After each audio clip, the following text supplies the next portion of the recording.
Hello friends, இன்றைக்கி நம்ம வந்து இந்த இது எப்படி தமிழ் மூலிமா ஆங்கில வாக்கியம் எழுத கற்றுறது அப்படின்னு பார்க்குறோம் ஃப்ரெண்ட்ஸ், பார்த்துட்டு வரோம்.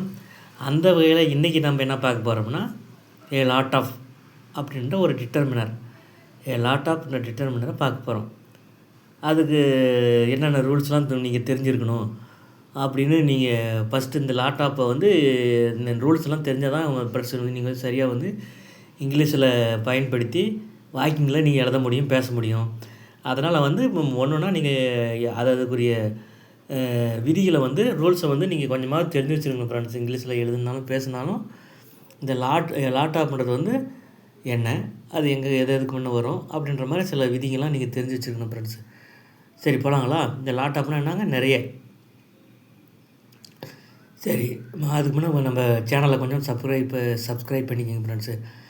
ஒரு மச்சிக்கும் மெனிக்கும்ன்ற ஒரு வீடியோ போட்டிருக்கிறேன் ஃப்ரெண்ட்ஸு. அது வந்து ஒரு நாள்லேயே 85 வியூஸ் போயிருக்குது ஃப்ரெண்ட்ஸு.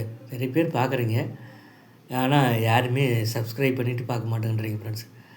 நம்ம சேனலில் இப்போ ஒரு 70க்கு மேற்பட்ட வீடியோ போட்டிருக்கிறேன். கிராமர் வீடியோ, ரொம்ப ரொம்ப அட்வான்ஸ்டு வீடியோ ஃப்ரெண்ட்ஸு. இதெல்லாம் நீங்கள் யாருமே இந்த அளவுக்கு டீப்பாக இறங்கி போட மாட்டாங்க. அதனால் கொஞ்சம் நம்மளுக்கு சப்போர்ட் பண்ணணும் ஃப்ரெண்ட்ஸு. கொஞ்சம் பாசிட்டிவாக கமெண்ட்ஸை போடுங்க, கொஞ்சம் சப்ஸ்கிரைப் பண்ணுங்கள். சரி போகலாங்களா? லாட் ஆஃப்னா நிறைய. இது என்னதுங்க, டிட்டர்மினர்.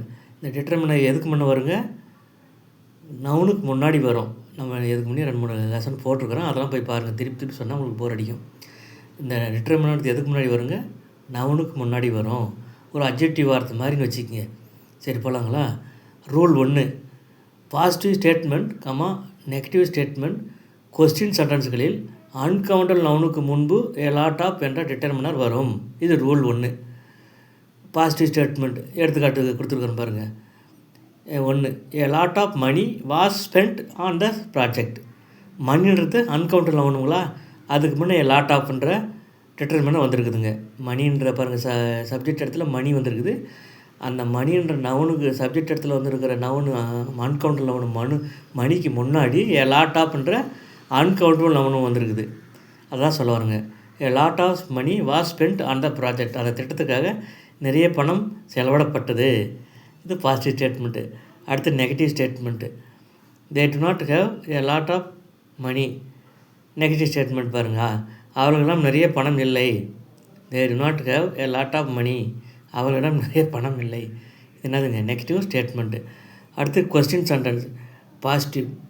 Question sentence positive. 1, do you have a lot of money. உன்னிடம் நிறைய பணம் இருக்கிறதா. Question sentence negative. Don't you have a lot of money. உன்னிடம் நிறைய பணம் இல்லையா. இந்த ரூல் 1லே அது தனித்தனியாக கொடுத்தா உங்களுக்கு நிறைய பெரிய வீடியோவாக போகும் ஃப்ரெண்ட்ஸு. அதனால் ஒரே ரூல்லேயே அந்த 3 ரூலையும் ஒன்றா அடைக்கிட்டுங்க ஃப்ரெண்ட்ஸ். சரி போகலாங்களா? அடுத்தது இதுவெல்லாம் அன்கவுண்டபிள் நவுனுக்கு முன்னாடி பாசிட்டிவ் நெகட்டிவ் ஸ்டேட்மெண்ட்டு, கொஸ்டினில் பாசிட்டிவ் நெகட்டிவ் கொஸ்டின் வருது, லாட் ஆஃப்ன்ற டிட்டர்மினர் வருதுன்னு சொல்ல வரேன். சரி அடுத்தது போகலாங்களா? அடுத்தது rule 2, positive statement negative statement question சென்டென்ஸ்களில் கவுண்டபிள் ப்ளூரல் நவுனுக்கு முன்பு ஏ லாட் ஆஃப் வரும். Positive statement. A lot of people visited the temple. பீப்புள்ன்றது என்னதுங்க, கவுண்டபிள் ப்ளூரல் நவுனுங்க. மக்களை எண்ண முடியுங்களா, எண்ண முடியாதுங்களா, எண்ணலாம். அது கவுண்டபிள் ப்ளூரல் நவுன், பீப்புள்ன்றது மக்கள். அதுக்கு முன்னாடி பாருங்கள், லாட் ஆஃப்ன்ற டிட்டர்மினர் வந்திருக்குது. A lot of people visited the temple. நிறைய மக்கள் கோயிலை பார்வையிட்டனர். அடுத்து negative statement. 1, we did not buy a lot of books. புக்ஸ்ன்றது என்னதுங்க, கவுண்டபிள் ப்ளூரல் நவுன். அதுக்கு முன்னாடி ஏ லாட் ஆஃப்ன்ற டிட்டர்மினர் வந்திருக்குது. Negative did not buy in we வந்துருக்குதுங்களா, அது நெகட்டிவ் ஸ்டேட்மெண்ட்டு. அடுத்தது question sentence positive question. 1, do you have a lot of friends. உனக்கு நிறைய நண்பர்கள் இருக்கிறார்களா. இந்த ஃப்ரெண்ட்ஸ்ன்றது பாருங்கள், கொஸ்டினில் ஃப்ரெண்ட்ஸ்ன்ற நவுன் வந்திருக்குது. அதுக்கு கவுண்டபிள் ப்ளூரல் நவுன் இருக்குது. அதுக்கு முன்னாடி லாட் ஆஃப் டிட்டர்மினர் வந்திருக்குன்னு சொல்கிறேன். அடுத்து negative question. Don't you have a lot of friends. ஃப்ரெண்ட்ஸ்ன்ற கவுண்டபிள் ப்ளூரல் நவுனுக்கு முன்னாடி லாட் ஆஃப்ன்ற டிட்டர்மினர் வந்திருக்குது. அடுத்தது ஃபைனலாக ஒரு காலம் மாதிரி போட்டு சொல்லியிருக்கிறேன் பாருங்கள். லாட் ஆஃப் வந்து அன்கவுண்டபிள் நவுனுக்கு முன்னாடி பாசிட்டிவ் ஸ்டேட்மெண்ட் நெகட்டிவ் ஸ்டேட்மெண்ட் கொஸ்டினில் வரும். அதட்டா டிக் மார்க், இது பெருக்கல் குறி போட்டிருக்கிற பாருங்க. பெருக்கல் குறி போட்டுங்கிறதுனா அந்த நவுனுக்கு முன்னாடி இந்த டிட்டர்மினன்ட் வரும்னு அர்த்தம். அதிலே பாருங்கள் கவுண்டபிள் நவுனில் சிங்குலர் ப்ளூரல்னு இருக்குதுங்க. கவுண்டபிள் சிங்குலர் நவுனுக்கு முன்னாடி பாசிட்டிவ் ஸ்டேட்மெண்ட், நெகட்டிவ் ஸ்டேட்மெண்ட், கொஸ்டினில் இந்த லாட் ஆஃப் டிட்டர்மினன்ட் வராதுங்க. அதான் பெருக்கல் குறி போட்டிருக்கிறேன். அடுத்தது countable plural noun, positive statement, negative statement, கொஸ்டினில் கவுண்டர் ப்ளூரல் நவுனுக்கு முன்னாடி இந்த லாட் ஆஃப் என்ற டிட்டர்மினன்ட் வரும். அதுக்கு தான் ஒரு டேபிள் காலம் மாதிரி உங்களுக்கு புரிகிற மாதிரி ஒன்று போட்டிருக்கிறேன் பாருங்கள் ஃப்ரெண்ட்ஸு. அப்படியே இதை இந்த வீடியோ வந்து ஒரு 2-3 டைம் திருப்பி போட்டு பாருங்கள் ஃப்ரெண்ட்ஸு. உங்களுக்கு ரொம்ப ரொம்ப யூஸ்ஃபுல்லாக இருக்கும். நன்றி.